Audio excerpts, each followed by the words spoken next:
Episode 59. Srak. Tan Hua. Where are? Nan Shen stepped into the kitchen, only to find Tan Hua on the floor, trembling, and curled up into herself. His heart clenched. What happened? Why was she like this? Tan Hua. What's wrong? Nan Shen rushed to her side, gently touching her hand, trying to understand what was going on. And Nan Shen? Hearing his voice, Tan Hua slowly lifted her head. Tears slipped down her cheeks, falling one by one. Wait, why are you crying? Tell me. Nan Shen was taken aback. Was it because of the apple? Or did she see a cockroach? It's... Tan Hua sniffled, trying to explain, but no words came out.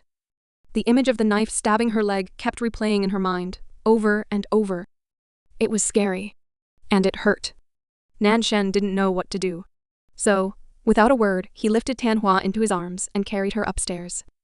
Right now, she needed to calm down. Tan Hua buried her face in his shoulder, clinging to him as warmth enveloped her. Just moments ago, she had been terrified. But now, in Nan Shen's arms, she felt safe. Srak. Nan Shen set her down on her bed and brought her a cup of chamomile tea. The tears had stopped, but her body was still trembling. Thank you. Tan Hua took the tea, guilt creeping in. Nan Shen was supposed to be resting, yet here he was, comforting her. It was just a knife. So why was she reacting like this? She had made Nan Shen, who was supposed to be resting, come for her. She really was a failure. It's okay, I'm here. Nan Shen didn't know what had happened to Tan Hua, so he could only take her hand and gently stroke her palm to calm her down. Could this be his fault? He had asked her to get him an apple. Maybe she made a mistake somewhere and felt guilty? This girl always thought like that. 5 minutes later. So, what's going on? Nan Shen saw that Tan Hua had calmed down and decided to ask her once more. He had to understand the problem. Otherwise, he wouldn't be able to help. I saw a knife when I wanted to cut the apple, and all of a sudden, the scene from when I was kidnapped flashed through my mind. Tan Hua's voice shook as she tried to explain what she had felt when she saw the knife. It was just a fruit knife completely different from the one those kidnappers had used. But still, the images overlapped. Nan Shen was taken aback. He hadn't expected her to have a phobia of knives. Back in the hospital, they had checked her mental health, and she had seemed fine. Why had this fear surfaced all of a sudden? Maybe she hadn't seen a knife since the kidnapping incident, so no one had realized the problem until now. I see. When we get back, I'll call a doctor for you. Nan Shen smiled and gently stroked Tan Hua's hair, his movements soft and reassuring. Tan Hua nodded as Nan Shen comforted her. She could feel his fingers gently running through her hair, and somehow that made her feel safe. Seeing Tan Hua relax, Nan Shen had the sudden urge to confess his feelings. The atmosphere was perfect. But realizing she might still be feeling unsettled, he held back his words. Now, you should take a short nap. Nan Shen pulled his hand back, afraid he wouldn't be able to stop himself from holding on to her. They were alone in his room, and the warmth between them was undeniable. All right. Tan Hua nodded obediently and went to her room for a short nap. She felt exhausted after the knife incident, and some rest would do her good. 12 p.m. Tan Hua had slept for a few hours before waking up to find Mai Shu, Ren Yuan, and Nan Shen already waiting for her. Hey, you're awake. Let's eat. Nan Shen's face lit up when he saw her. While she was resting, he had been stuck watching Ren Yuan and Mishu, acting sweet toward each other. Just what was wrong with those two? They weren't even dating yet, but they were acting like an official couple. Hateful. All right. Tan Hua, feeling refreshed, quickly joined them for lunch. After lunch, Tan Hua and Mishu were watching television happily when Nan Shen suddenly entered the living room, his face clouded with worry. What happened? Tan Hua noticed his pale expression and immediately felt concerned. Did he get sick again? Hua Yin called me. There's trouble with your brand back in town. Nan Shen sat down on the sofa, his face dark. He had wanted to enjoy this vacation, but now they had to deal with this problem? What? What happened? Tan Hua's eyes widened. Something had gone wrong with her brand? You know that not everyone accepts your new fashion, right? Some people refuse to embrace the change and have been thinking about blocking your brand from entering their town. Nan Shen's expression turned serious as he explained the background of the issue. What he said was true. Tan Hua had introduced pants for women, something that challenged traditional beliefs. Naturally, conservative people didn't accept it. They believed pants were only for men, Not only that, but Tan Hua's designs also featured modern elements like off-shoulder tops and sleeveless outfits for summer fashion. While fashion enthusiasts embraced the change, many ordinary people did not, especially the older generation. They rejected her designs, claiming that her brand was damaging moral values in society. Yes, I know and was aware of that. So what happened? Tan Hua nodded, acknowledging that Nan Shen was right. She had known from the start that introducing modern fashion to this conservative world wouldn't be easy. But change was necessary. So, these people have gone to the local government, asking them to ban your brand from dominating the fashion industry. Your brand has grown at an unexpected speed, and now some groups have even started protesting at one of your stores. Nan Shen explained everything that had happened back in town to Tan Hua. As he spoke, he subconsciously frowned, sensing that this incident wasn't as simple as it seemed. Someone must be behind this. It had to be a rival company. There was no way ordinary people would organize protests just because of fashion. Many fashion companies must have felt threatened by Tan Hua's brand, which had dominated the industry in such a short time. Now, its influence had even spread overseas, with many countries welcoming her brand's investment. We have to go back quickly. After listening to Nan Shen's explanation, Tan Hua immediately knew they had to return. The groups opposing her brand were appearing in multiple towns where her designs were distributed. If this continued, her company would be in serious trouble. Yes, I think we should go back. What about you two? You can stay here if you want. Nan Shen looked at Mishu and Ren Yuan, knowing they weren't directly involved in this issue. They could continue their vacation while he and Tan Hua handled the situation. We'll help you. We're going back too. Ren Yuan had wanted to spend more time with Mishu on this trip, but he couldn't ignore Nan Shen and Tan Hua's problem.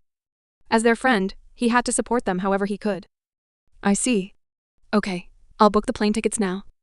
Nan Shen stood up to make the arrangements, while Tan Hua went to her room to pack. It was disappointing to leave so soon, but she was too worried about her brand. Who could be behind this? My Shu's family? No. That mother-daughter duo had already been caught for their previous crimes. It couldn't be them. Now she was more curious than ever. Our hotel. What? Grandpa did? But I told him not to make a move. That brand is not a threat to us. We could take advantage of it instead. Lan Yanjin sat on his bed, talking to his father over the phone. Yes, but you still don't know who the owner of the brand is, so Grandpa got anxious. His father's voice sounded serious. I just got a clue. Remember Nan Shen's girlfriend? The news says she's the model for Louvre. I know her, so I can at least find out who owns the brand. Lan Yanjin ran a hand through his hair, frustration evident. He had already told his grandfather to wait. His plan was to bring Louvre under their company. But the old man had acted on his own without permission. Now, Louvre was being hit with this sudden wave of opposition. After all, its only real weakness was its bold concept, which challenged traditional fashion norms. In the fashion world, that was a strength. But in society, it was a double-edged sword. The older generation didn't want their children embracing this modern trend that went against tradition. Tell Grandpa to stop interfering in my business. I want those protests to stop by the end of this week, or I won't visit him anymore. Lan Yanjin's voice was firm. His father and mother were reasonable people. But his grandfather was another story. Before his father took over and turned their company into a fashion empire, the old man had been involved in shady businesses. And judging by his actions now, he still had that mindset. All right, I'll talk to him. But you need to make a decision soon. Either work with Louvre or prepare for a rivalry. That brand is connected to the Nan family. It could become a real threat to us. His father ended the call, leaving Lan Yanjin deep in thought. His father wasn't wrong. Usually, he was ruthless when dealing with business competitors. But this time, Louvre was different. Because Tan Hua was involved. She wasn't just the model, he was sure she was the designer. How could he bring himself to destroy something she had created? He had heard about her family's struggles and the debt she had to repay. She had worked so hard to get here. Poor girl. It was unfortunate that he hadn't learned about this news sooner. He was too late to help this girl. Nan Shen had beaten him to it. If he had been a little faster and lent her the money, maybe by now, Tan Hua would already be working for his company, and his business would be thriving even more. He was sure Tan Hua was the designer behind Louvre, which meant she must also know the mysterious owner of the brand. He needed to find her quickly before his grandfather made another move. Nan Shen's villa. We still have 5 hours before the flight departs. Do you two want to go somewhere first? Nan Shen had booked the plane tickets, So before they left, he gave the girls a chance to go shopping. They hadn't bought anything yet, had they? Really? We can go shopping? Tan Hua's eyes lit up at the suggestion. She had been feeling down because of the trouble with her brand, but maybe shopping would lift her mood. Yep, but Ren Yuan and I won't be able to accompany you. I'm exhausted, and Ren Yuan has something else to do. Nan Shen shrugged. He was telling the truth. Ren Yuan would be helping Tan Hua deal with the brand issues, while he himself needed some extra rest. He was exhausted. All right, that's fine. I can drive. Mai Shu was actually excited to have some time alone with her best friend. Without the boys, they could go all out. Of course, Nan Shen made sure a team of guards followed them from a distance, ensuring their safety without their knowledge. He didn't want them to get into trouble again. Shopping mall.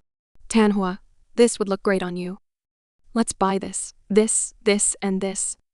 Mai Shu was in high spirits, dressing Tan Hua up like a doll. She was already on the third outfit. Mai Shu. Tan Hua rolled her eyes at her best friend's enthusiasm. But since she also wanted some new outfits, she happily played along. At the Louvre store in the same mall. She's not here. Lan Yanjin had purposely come to this mall. It was the biggest one in Hawaii and the only one with a Louvre store. He had hoped to bump into Tan Hua. Since she was the designer, she might come by to check on her brand's success overseas. But she was nowhere to be seen. Should he give up? Just as he was about to leave the store, he suddenly heard a familiar voice nearby. Let's check out Louvre first. I'm curious. Tan Hua was dragging Mai Shu toward the store. She wanted to see how her brand was doing internationally. All right, but don't take too long, we have to head back soon. Mai Shu was also curious to see if Louvre had launched any exclusive overseas products, so she followed Tan Hua inside. Tan Hua? Just before she stepped into the store, she heard someone call her name. She turned and nearly jumped in shock. Wait. Lan Yanjin? She stared at him in disbelief. Wasn't his company a competitor of hers? What was he doing here? Perfect timing. I have something to discuss with you. It won't take long. Can you please come with me? Your friend can join too. Lan Yanjin was afraid she would run away, so he blurted everything out in one breath, almost like he was rapping. Sure. Tan Hua noticed that Lan Yanjin looked different from usual. Gone was his usual smug expression, he seemed genuinely anxious. This had to be something important. I'm coming too. Mai Shu grabbed Tan Hua's sleeve, glaring at Lan Yanjin. She knew him well, he was Ren Yuan's biggest rival in the fashion industry. All right, let's go to a quiet place. Lan Yanjin quickly called someone to prepare a private space for their discussion. Private lounge. I'll get straight to the point. I know you don't have time to waste, so listen carefully. Lan Yanjin leaned forward on the sofa. Tan Hua and Mai Shu sat across from him, listening intently. You were the model for Louvre's first product, right? Yes, I was. So? Tan Hua instantly became alert. If this was about her brand, she needed to be cautious. All right, then do you know who owns the brand? I need to discuss something important with them. Lan Yanjin's face was serious. He wanted to know who owned this brand and how to bring it under his company. Tan Hua, hell. What? Both Mai Shu and Tan Hua were taken aback when Lan Yanjin's question was about the owner of Louvre. How was she supposed to answer that? The owner was her. But she didn't want anyone to know. More than that, Lan Yanjin already knew she was a woman. If he found out the truth, her brand could be in danger. This was bad. No one could know that Louvre's owner was a woman until the brand was stable in the industry. Otherwise, everything she had worked for could crumble. I refuse to answer, Tan Hua said, swallowing nervously. I see. Lan Yanjin shook his head at her response. He had expected this. She was stubborn, which was why he had already prepared another plan. Tan Hua watched him carefully. He was too calm even after she refused to answer. That could only mean one thing. Trouble. Lan Yanjin was like Nan Shen. If he wanted something, he wouldn't give up. His calm expression only meant he had something else planned. They needed to get out of there. Let's go, Mai Shu. Tan Hua grabbed Mai Shu's hand and headed for the door. But just as she reached for the handle, snap! A sharp sound came from behind. I didn't want to do this, but it's for your own good too. Lan Yanjin sighed as he snapped his fingers. A second later, 2 large guards appeared, blocking the exit. What? What do you mean by this? Tan Hua hadn't even opened the door yet, but through the small glass panel, she could already see 2 more guards standing outside. With an angry glare, she turned to the man behind this trap. Just so you know, I also stationed men outside the pub. You won't be able to leave until you answer my question. Lan Yanjin smiled slightly and motioned for them to sit back down. He wasn't going to hurt them. He just needed them to stay here until they gave him what he wanted. They could either talk, or they could stay trapped. Tanhua clenched her fists, but eventually returned to the sofa with Mishu. She knew him well enough to know he wasn't bluffing. If he said there were more men outside, there were. Damn it. She shouldn't have followed him here in the first place. Outside the pub. Boss, Miss Tan entered iPub with a man black hair, blue eyes. It's been 30 minutes, and they haven't come out. One of the guards following Mishu and Tanhua quickly realized something was wrong. They also noticed several men in black suits, at least 10 stationed around the pub. This was definitely not normal. Realizing the situation, the guards didn't rush in immediately. There were only 4 of them. Instead, they called for backup. What? Black hair, blue eyes? That's Lan Yanjin. Nan Shen had just woken up when he got the call. His heart nearly stopped. The girls had gone to a pub with Lan Yanjin, and they hadn't come back? That man was just like him. Cunning. Secretive. Dangerous. Why had Tanhua followed him? He didn't have time to think about that now. He had to act fast. Ren Yon, come with me. Call your men to Mishu and Tanhua are in danger. Nan Shen hurriedly grabbed his jacket and rushed downstairs to find Ren Yuan. What happened? Hearing Mishu's name, Ren Yuan immediately jumped up from the sofa and followed Nan Shen out of the villa. No time to explain. Just call your men and meet me at iPub. Nan Shen grabbed his car keys and ran outside, already dialing his team. Get to iPub now. Private room iPub. Relax. Let's have a drink. Lan Yanjin leaned back in his chair, looking completely at ease, as if he hadn't just trapped them inside. He was running out of time. This was the only way he could get the answers he needed.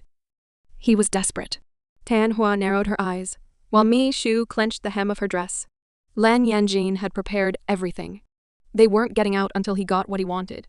Damn it. She had to think of something. She couldn't call Nan Shen. Lan Yanjin wouldn't allow it.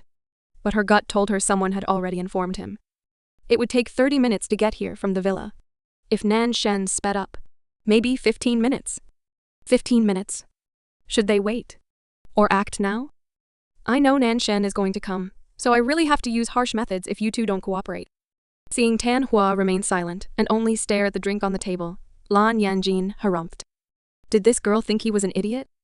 He knew Nan Shen would come sooner or later. So before that happened, he needed to make sure the girls spoke up. What are you going to do? Tanhua trembled, a shiver running down her spine as she saw the serious expression on Lan Yanjin's face. This man was ruthless, just like Nan Shen. What was he planning? Nothing. Maybe I'll just have some fun. Lan Yanjin smirked as he locked eyes with Tanhua before taking a glass of alcohol and downing it in one gulp. He didn't want to hurt her. He never would. But keeping her close? That wouldn't be too bad. Maybe he could make her his girl. He wondered if Nan Shen already knew her true identity. If he did, the thought of claiming Tanhua before him was thrilling. Anyway, Tanhua was cute.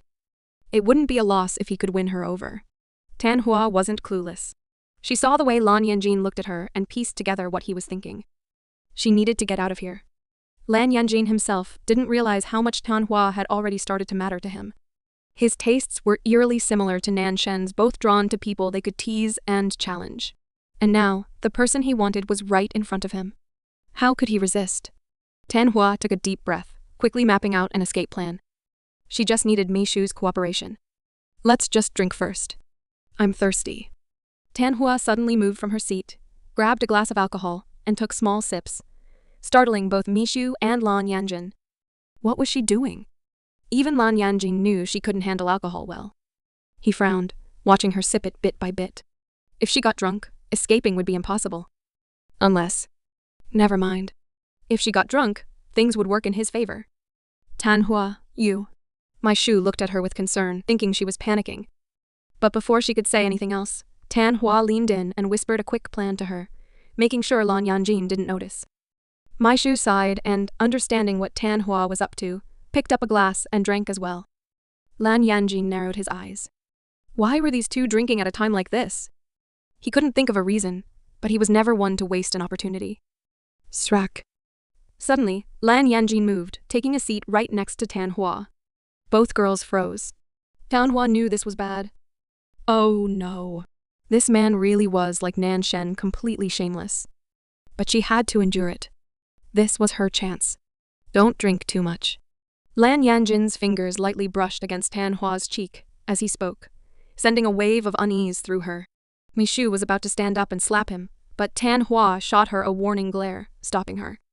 But I'm feeling down. Tan Hua pouted dramatically, giving Mishu a quick wink. It was time. You only need to tell me the name of Louvre's owner. Lan Yanjin smirked, licking his lips as he reached for Tan Hua's hand. But before he could make contact, you reek of alcohol. My shoes suddenly sprayed perfume on Tan Hua, interrupting Lan Yanjin. Really? Let me grab some. Tan Hua acted tipsy, snatching the perfume from Mishu's hand and spraying it all over herself. Lan Yanjin immediately frowned at the overwhelming scent. Enough. It's too strong. He waved his hand, trying to clear the air. And that was the opening Tan Hua needed. She leaned closer to him. And without warning, peesh. She sprayed the perfume 3 times directly into Lan Yanjin's eyes. Lan Yanjin stumbled back, groaning in pain as he covered his eyes. Run now. The moment he was blinded, Dan Hua grabbed Mishu's hand, kicked off her heels, and dashed for the door. Clack. Dan Hua opened the door and was immediately met by 2 burly guards trying to block her. Without hesitation, she tightened her fist and… a straight punch to the jaw. One of the guards was caught off guard, completely unprepared for the unexpected strength of the seemingly delicate girl in front of him.